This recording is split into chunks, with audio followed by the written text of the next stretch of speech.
આજરોજ રાજકોટ મહાનગરપાલિકાની સ્ટેન્ડિંગ કમિટીમાં કુલ 14 દરખાસ્તો હતી, જેમાંથી એક નામંજૂર અને એક પેન્ડિંગ રાખવામાં આવી છે.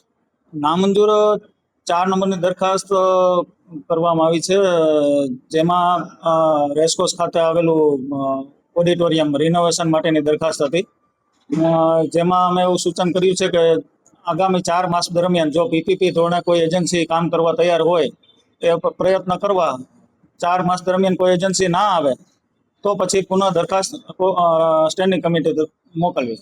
મહત્વની મારા હિસાબે જે અત્યાર સુધી રાજકોટ મ્યુનિસિપલ કોર્પોરેશનના તમામ વાહનોનું જે કન્ઝ્યુમર પંપમાં ડીઝલ પુરાવતું હતું, એ આજે દરખાસ્ત કરી છે રિટેલ પેટ્રોલ પંપ પરથી, જેમાં અંદાજિત રાજકોટ મહાનગરપાલિકાને મહિને 40 લાખ રૂપિયા જેવો ફાયદો થશે.